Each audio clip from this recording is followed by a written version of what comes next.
క్రికెట్లో పసికోన మనకు తెలుసు కదా.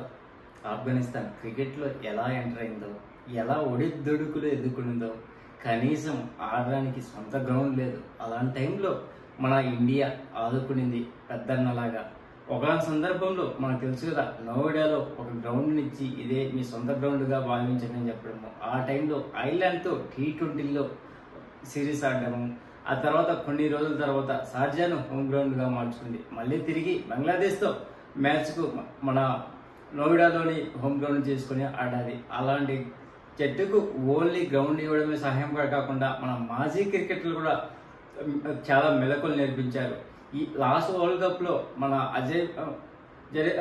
జడేజా 2023 వన్డే వరల్డ్ కప్లో మెంటర్గా వ్యవహరించడం ఇప్పటికి కూడా ఉన్నాడు. అతను ఒక్క పైసా తీసుకోకుండా వాళ్ళ టీం నుంచి అద్భుతాలు చేస్తూ ఎన్నో మరిపించాడు. అలాంటి టీము ఈరోజు సెమీస్లోకి అడుగుపెట్టింది. మొట్టమొదటిసారిగా ఒక పసికోన అడుగు పెట్టడం నిజంగా ఔరానిపించింది. వాళ్ళు ఈ సెమీఫైనల్లోకి వెళ్ళడం నిజంగా ఒక సంచలనం అని చెప్పాలి. మన ఈ వరల్డ్ కప్లో అటు లీగ్ స్టేజ్లో న్యూజిలాండ్కు జలక్కిచ్చిన, సూపర్ 8లో ఆస్ట్రేలియాను చిత్తు చేసిన, ఈరోజు ఖచ్చితంగా గెలవాల్సిన మ్యాచ్లో కొద్దిగా మన కోచ్ లాజికల్గా ఆలోచించి వాన పడుతుంది కొద్దిగా స్లోగా ఆడినప్పుడు గులిబ్ పడిపోవడము, యాక్టింగ్ చేయడము, మళ్ళీ మ్యాచ్ గెలిచిన తర్వాత అతను సంబరాల్లో అందరికంటే ముందుగా పరిగెత్తడము.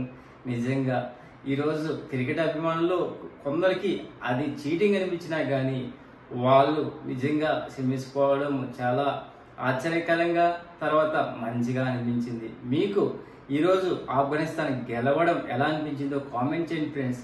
ఇంకా మ్యాచ్ విషయానికి వస్తే మొదట బ్యాటింగ్ చేసినటువంటి ఆఫ్ఘనిస్తాన్ కేవలం 20 ఓవర్లకు గాను 115కు 5 వికెట్లు కోల్పోయింది. ఓపెనర్లు మాత్రమే బాగా ఆడారు. గుర్బజ్ 55 బంతుల్లో 43. మిగతా బ్యాట్స్మెన్లో అంత పెద్దగా చెప్పుకో ఇన్నింగ్స్ ఆడలేదు. ఇంకా బంగ్లాదేశ్ బ్యాటింగ్ కూడా అలాగనే పేలవంగా సాగింది. 19 మళ్ళీ వాన పడడం వల్ల డక్వర్త్ లూయిస్ను 19 ఓవర్లకే కుదించి 114 టార్గెట్ ఇచ్చారు.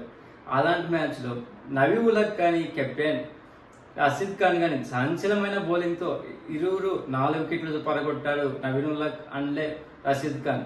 ఇలాంటి మ్యాచ్ నవీన్ ఉల్ హక్కు man of the match award లభించింది. ఇది చరిత్రలో నిలిచిపోయిన రోజులా అనిపించింది ఆఫ్ఘనిస్తాన్ టీంకు. ఇంకా సెమీస్ మ్యాచ్ల్లో మొదట సౌత్ ఆఫ్రికా వర్సెస్ ఆఫ్ఘనిస్తాన్ మధ్య మ్యాచ్ జరగబోతుంది రేపు ఉదయం 6 గంటలకు. అలాగే ఇండియా వర్సెస్ ఇంగ్లాండ్ మధ్య రేపు 8 గంటలకు మ్యాచ్ జరగబోతుంది. ఈ టీంలో ఎవరు గెలిచారో వాళ్ళు మాత్రమే ఫైనల్లో ఎంటర్ అవుతారు. ప్లీజ్ ఫ్రెండ్స్, లైక్ చేస్తే లైక్ చేయండి, కొత్తగా వచ్చిన వాళ్ళు సబ్స్క్రైబ్ చేయండి. Thank you. Signing off your Mahindra.